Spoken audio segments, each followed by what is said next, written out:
시편 37편 다윗의 시입니다. 우리가 세상을 살면서 흔하게 겪는 것들, 그것에 대한 답이 여기에 있어요. 우리 세상을 보세요. 뒤에 보면 우리가 둘러서 다 보면 정말로 형통하는 사람들이 참 많은 것 같아요. 하나님을 믿는 사람들은 룰을 지키면서 하나님의 말씀을 기준으로 하여 살고자 애를 쓰는 것 때문에 세상에서 언제나 뒤처지는 것 같고 손해를 보는 것 같고 그 다음에 불이익을 당하기 때문에 항상 그들보다 못한 것 같아요. 그것이 오늘날이나 예전에 다윗이 살던 시대에나 다름없이 똑같이 일반적인 거예요. 그래서 다윗이 뭐라고 얘기를 해요? 악을 행하는 자들 때문에 불평하지 말며 불의를 행하는 자들을 시기하지 말지어다, 이렇게 얘기하는 거예요. 우리가 7절에 보면 여호와 앞에 잠잠하고 참고 기다리라. 자기 길이 형통하며 악한 꾀를 이루는 자 때문에 불평하지 말지어다 하는 거예요. 제가 말씀드린 것처럼 이게 길이 형통하고 악한 꾀에 도모하는 것마다 다 그대로 성취하고 이루어가는 것, 이런 것 때문에 우리 입에서 불평이 안 나올 수가 없죠. 우리가 판단이 있고 불평이 있고 화가 나고 그래요. 그러나 하나님께 어떻게 나아가는 것이 바른 믿음인가 하는 것을 다윗이 보여주고 있어요. 악인들이라는 것은 우리가 볼 때에는 형통하는 것 같고 그들의 꾀하는 것들이 다 성취되는 것 같고 이루어지는 것 같아요. 그러나 시간을 조금 더 놓고 보면 그들은 그렇지 아니하더라는 거예요. 그리고 그것을 이루어 주시는 분이 누구죠? 하나님이 이 땅의 주인이시기 때문에 하나님께서 다 이루어 나가신다 이 말이에요. 그러니까 하나님이 당신의 백성된 자녀들이 이 땅에서 힘들고 어렵고 당신의 말씀을 지키기 때문에 언제나 손해를 보는 것 같고 뒤처지는 것 같고 불이익을 당하는 것 같고 그렇다 할지라도 하나님께서 결국에는 궁극적으로는 어떻게 되는 거냐면 그를 높이시고 그의 길을 이루시고 그가 빛같이 빛나도록 하신다는 거예요. 그리고 우리가 살아가는 데 있어서 터전이라는 것이 굉장히 중요한 거죠. 예전에 이제 다윗의 시대에도 목축을 하거나 농업을 할 때 땅이 결국은 생명이에요. 땅이. 그래서 대지가 생명인 건데 그 대지를 누가 차지하냐 이거예요. 온유한 자들이 11절에 보면 차지하고, 그래서 풍성한 화평으로 온유한 자들이 서로 악으로 혹은 괴계로 서로 갈등과 다툼을 일으키지 않죠. 자기 것을 차지하기 위해서 수단 방법을 가리지 아니하고 드러나지만 않는 잔꾀를 부리고 불법을 행하고 이러지 아니하기 때문에 언제나 늘 교제하는 가운데 화평함으로 서로가 같이 있어서 의지하고 즐거워하는 거죠. 그런데 악인들은 이제 그렇지 못하다 이거예요. 긴 시간을 보면 하나님 앞에 오히려 그들은 구절을 보면 악을 행하는 자들은 끊어지고 여호와를 소망하는 자들이 땅을 차지하게 된다는 거예요. 그런데 지금 현실은 어떻게 돼요? 그렇지 않아요. 그러나 그들이 누리는 것은 우리가 2절을 보세요. 그들은 풀과 같이 속히 배임을 당할 것이며 푸른 채소같이 쇠잔할 것이라.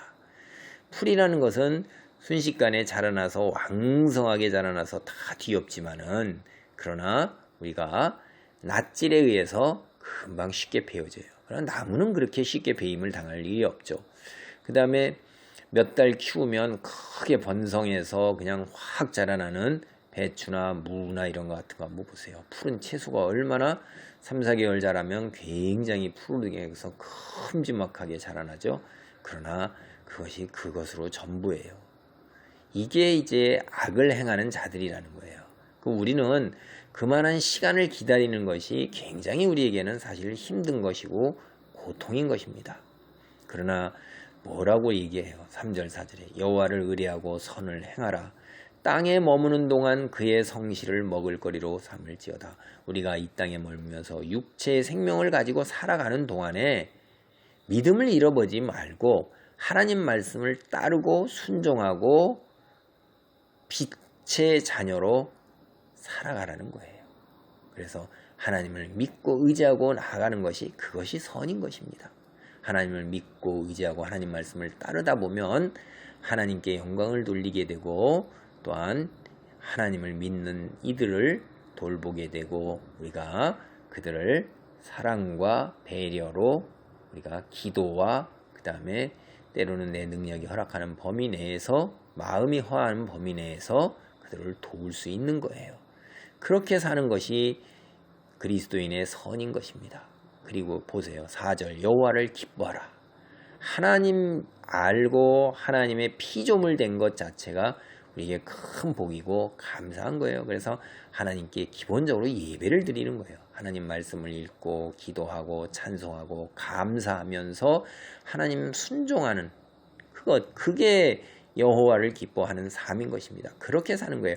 내가 내 욕심 소원을 이루는 것, 이 땅에서 내 육체의 탐욕을 채우고 정욕을 채우는 것, 재물을 쌓아가는 것이 나의 인생에 많은 시간을 들이는 거고 내 학식을 쌓고 내 사회적 지위를 높이고 나의 재능을 갈고 닦아서 나의 우월함을 다른 사람에게 드러내는데 내 인생을 거는 것이 아니라 여호와를 기뻐하는데 하나님의 의를 빛같이 나타내는데 공의를 정오의 빛같이 나타내고자 그것을 우선으로 하면 나머지 이제 제가 지금 말씀드린 거죠. 재물과 사회적 지위와 그 다음에 재능을 갈고 닦고 이런 것들은 바로 그런 것들을 뒷받침하기 위해서 하는 거지 그것 자체가 목표가 되면 내가 그것을 누리고 그것을 내가 온전하게 소유하고 그렇게 하는 데 목표가 있으니까 내가 하나님의 자리에 위치해서 나를 위해서 사는 거예요. 우리는 그렇게 살지 말라는 거예요. 하나님을 믿고 의지하고 피조물로서 하나님의 자녀로서 빛을 드러내는 삶을 먼저 살고자 할 때 이 뒤의 것들은 분복으로 하나님께서 우리에게 허락하신 것에서 누려야 되는 것들이에요. 그것을 목표로 그것을 먼저 우선시한다면 그러면 이거는 하나님을 믿고 길을 여호와께 맡기는 게 아니에요. 5절 보세요. 내 길을 여호와께 맡기라. 그를 의지하면 그가 이루시고. 그러니까 먼저 하나님을 찾는 거예요. 하나님을 기뻐하는 거예요. 하나님을 인정하고 하나님께서 맡겨주신 소명을 먼저 이루고자 한다면 그 다음에 하나님께서 우리가 참고 기다리면 하나님께서 이루신다 이거예요. 그래서 18절도 보면 여호와께서 온전한 자의 나를 아시나니 그들의 기업은 영원하리로다.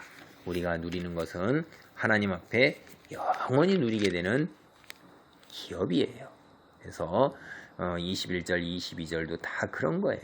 악인은 꾸고 갚지 않아 의인은 은혜를 베풀고 주는도다. 주의 복을 받은 자들은 땅을 차지하고 그 다음에 결국 이 근본은 어디서 오는 거냐면 여호와께서 사람의 걸음을 정하시고 그의 길을 기뻐하신다. 이게 23절.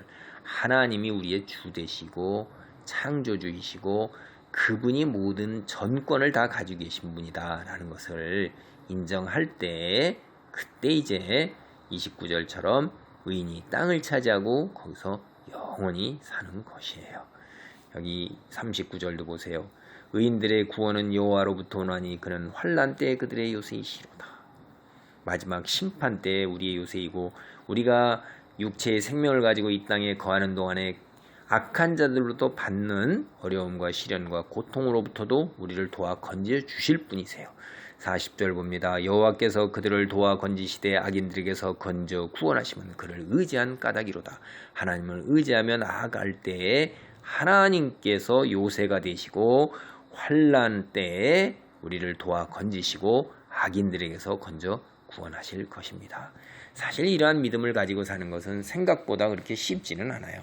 당장 내게 다가오는 그 고통과 어려움과 그 심한 그 슬픔, 그 다음에 주변에서 모두 나를 압박해서 들어오는 모든 여러 가지 여건들에서 하나님을 바라고 참고 기다리면서 여호와를 의지하는 것은 굉장히 어려운 것인데 그것이 바로 믿음이라는 거예요. 그것이 우리 그리스도인에게 요구되는 인내입니다. 그래서 다시 한번 37장 7절 봅니다. 여호와 앞에 잠잠하고 참고 기다리라. 자기 길이 형통하며 악한 길을 이루는 자 때문에 불평하지 말지어다. 상대적 비교 속에서 불평하며 힘들어하지 말고 인내로서 하나님의 의를 이루어가는 자리에 있기를 바랍니다. 아멘.